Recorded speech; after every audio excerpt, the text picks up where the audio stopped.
your cash flow position is going to change. You have to factor all of that in to determine what's going to be the right strategy. And very likely it's not going to be a, pick one or the other.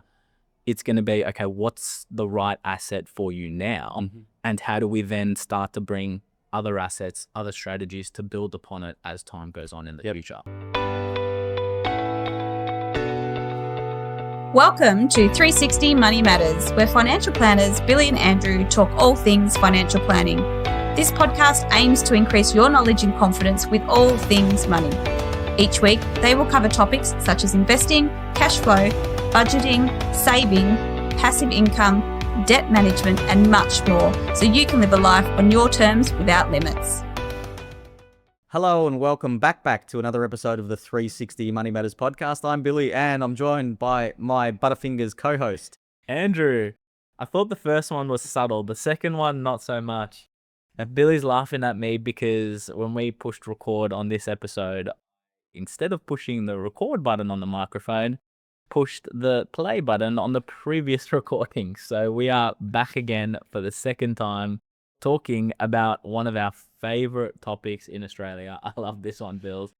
What are we talking about? Hang on. No, we're sweet. This is episode 220, right? And I think this is the third time we've stuffed this up like that.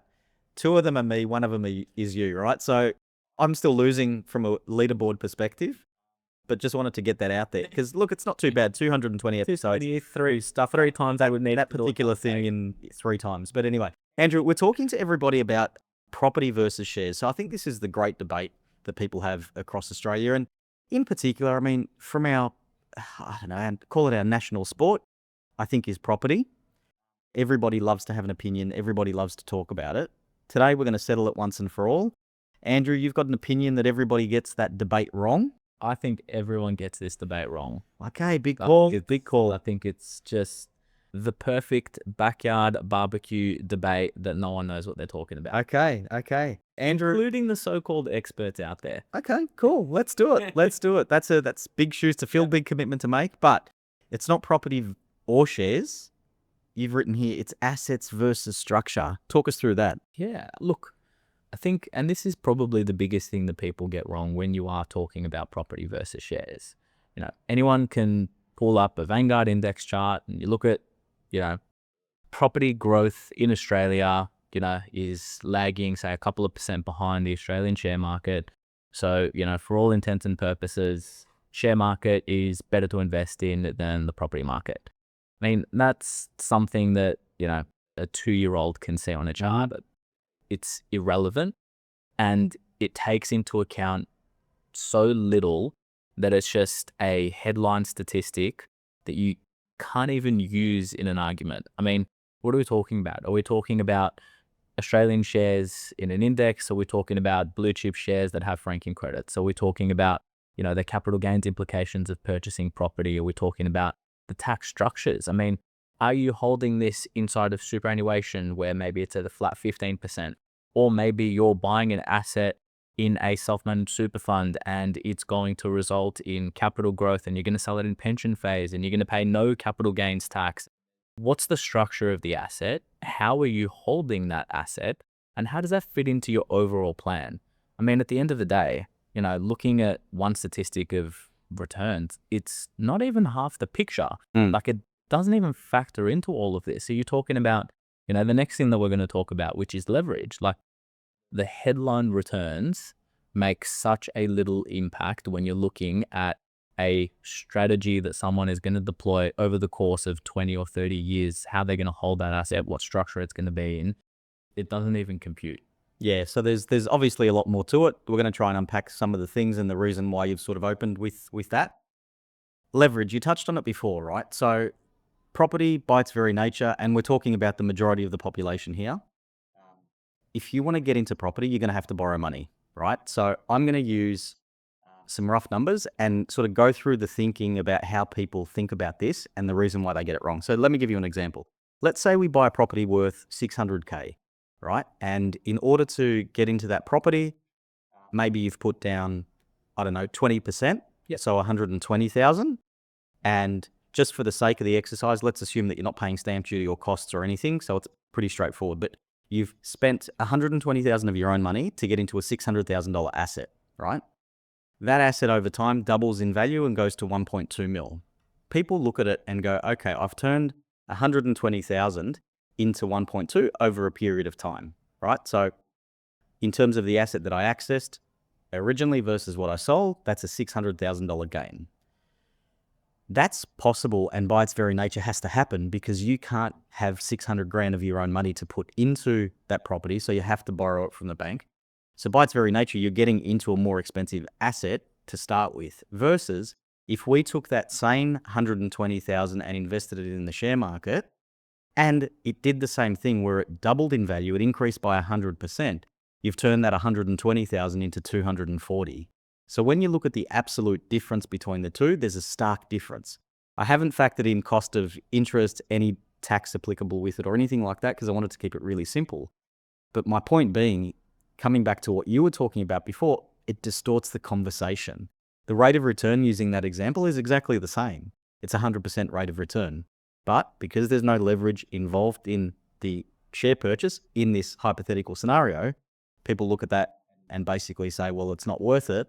Or, property's always better because the numbers, and they're much, much, much bigger, generally speaking. Yeah, exactly right. And the ability to leverage is something that's going to benefit you in a rising market, and it's going to magnify your gain. But it's going to do the exact same thing in the opposite. And in a declining market, or maybe not even a declining market, a sideways market is going to magnify losses, because all of a sudden, where, a share portfolio might move sideways for a period of time, it doesn't cost you anything. The implications of that. Whereas in a sideways market, when it comes to property, all of a sudden, because you've got that debt that's associated with it, there are cost implications. You still need to pay your land tax. You still need to pay your rates. You still need to do your maintenance. You still need to pay your mortgage. All of these costs need to come out of it, and you're not getting the benefit in the form of growth. And the leverage or the conversation that most people will have when you are talking about it, they fail to take into account some of the tax outcomes and some of the costs associated with it as well.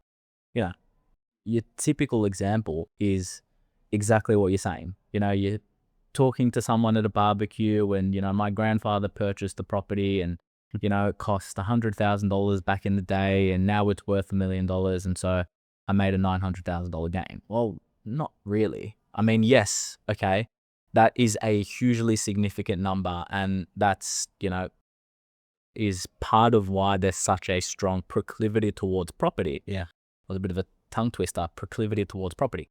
You use that same example, right, of someone purchases a property for $600,000 and it doubles in value. Okay, well, that $600,000 property, if we're talking about investment, which is what we're talking about here, there's stamp duty. Right? So you probably, if you're in Victoria, pay, 30 odd grand in stamp duty, a little bit more. There's also, if you want to sell and liquidate that asset, there is sales costs. You need to pay marketing, you need to pay an agent, you're probably going to need to, dress the property. There's all of the interest that you paid over the course of the life of the loan.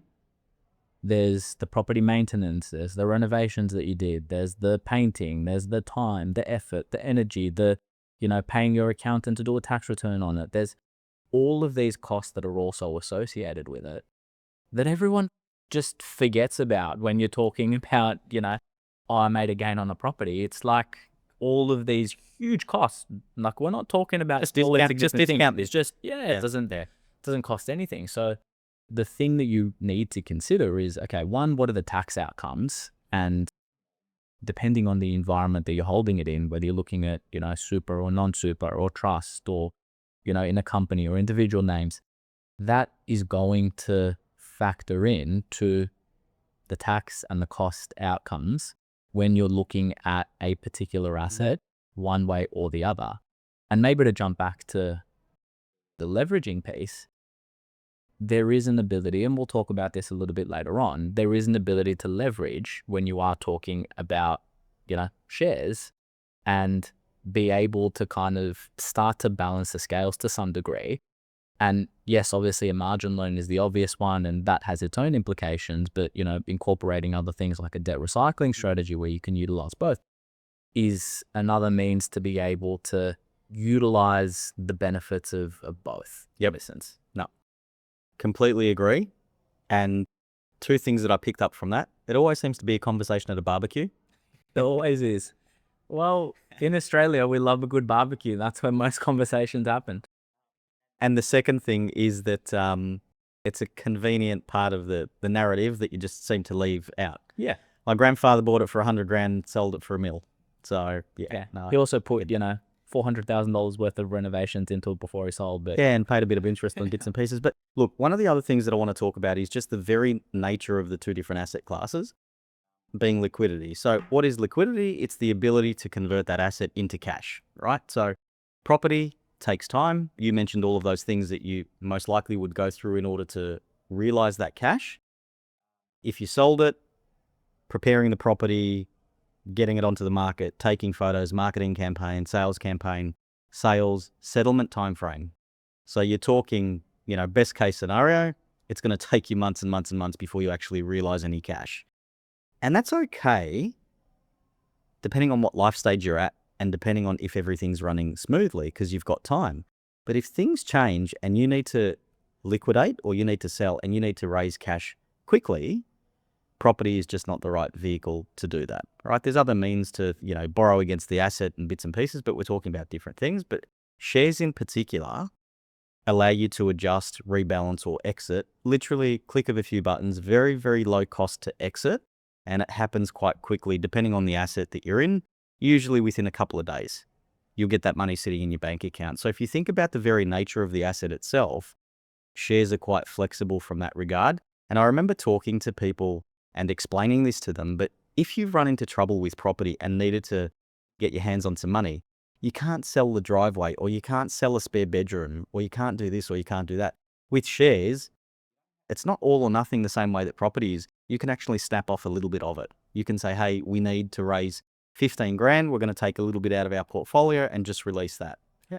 And it's fundamentally different. And let's use a real life example, right? So, really, really common. Someone's in retirement phase. You're living off the assets that you have. So you're no longer generating an income. You're earning income through passive income. Yep. All of a sudden, you want to go on a holiday. Same person, same level of assets. You've got $1 million in a property. You've got $1 million in a share portfolio.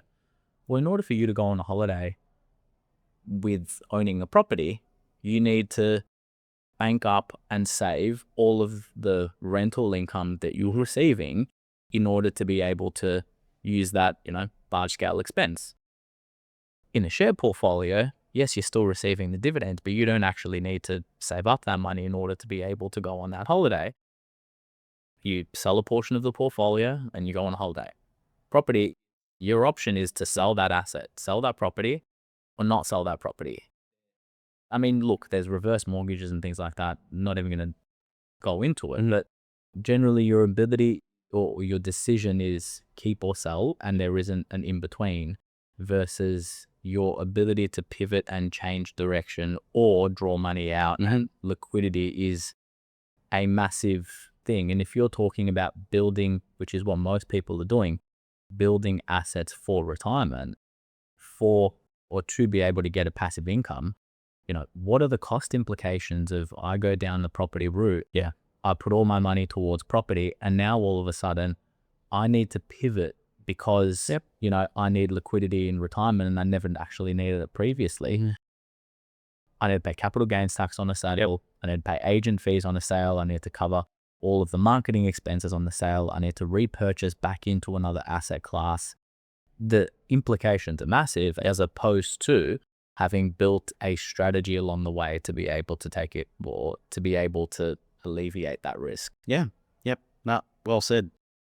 Concentration risk, right? So underestimated. As the name suggests, but that's what we call it in our world. But basically, if you're looking at property versus an investment portfolio, so not necessarily just shares, but we will focus just on shares.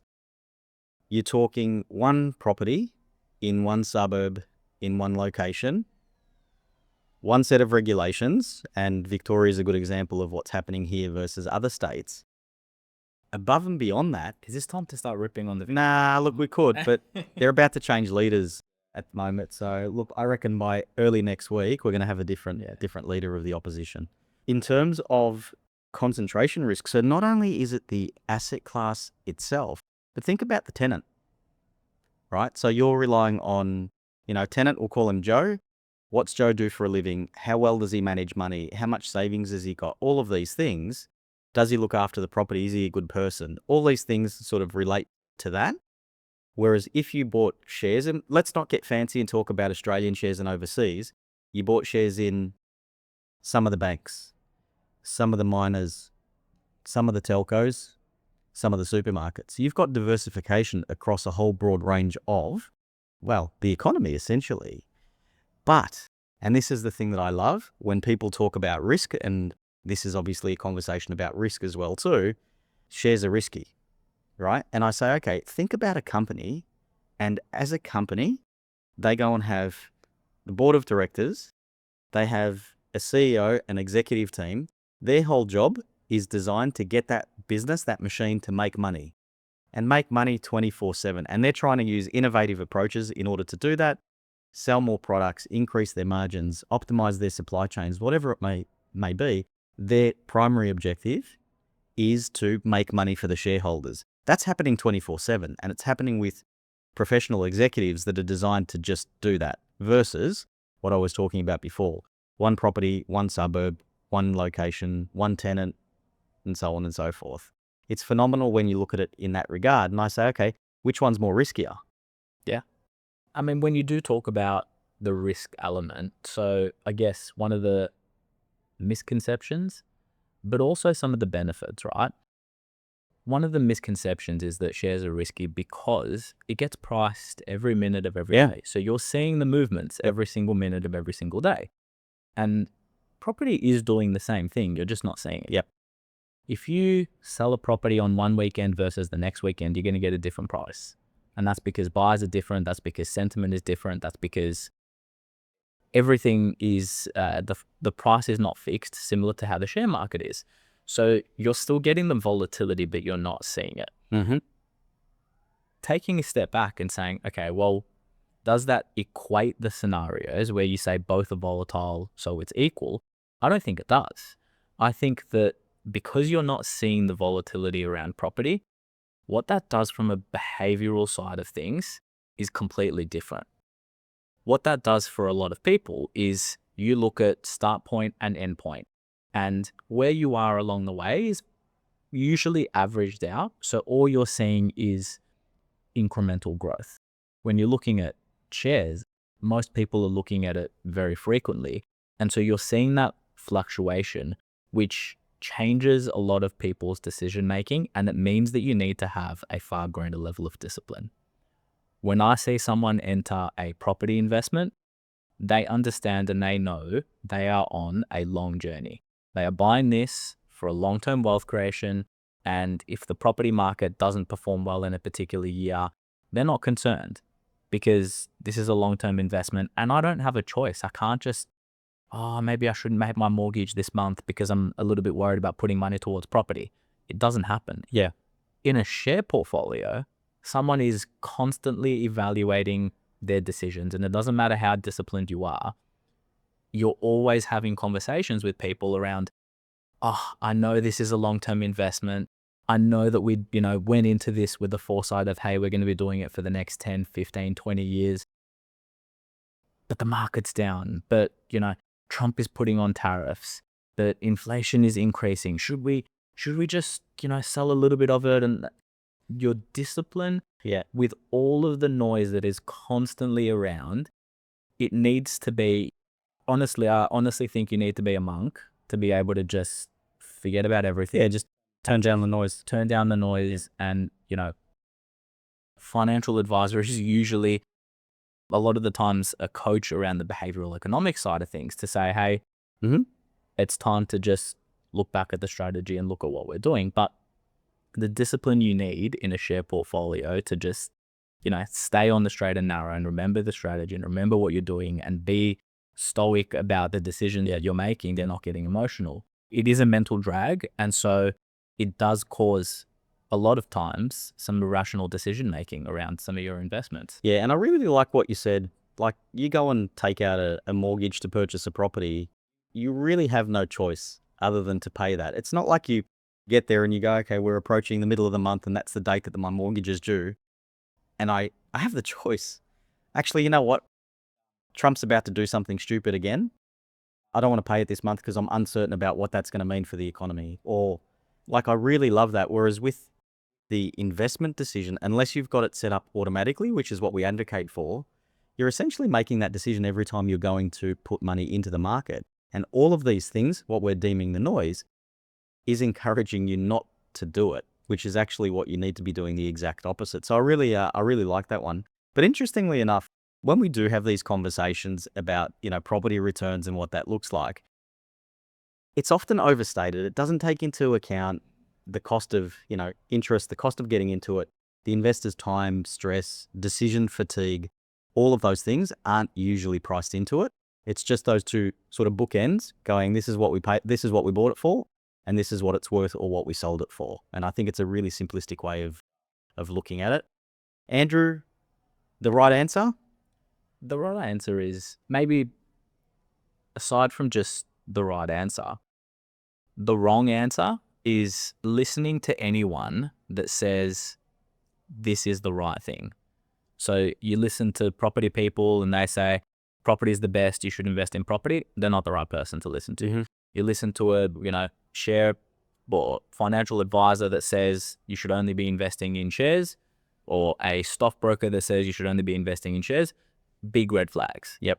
But the right thing to do is different for your circumstances. It's different for your goals. It's different for your risk tolerance. It's different for your strategy.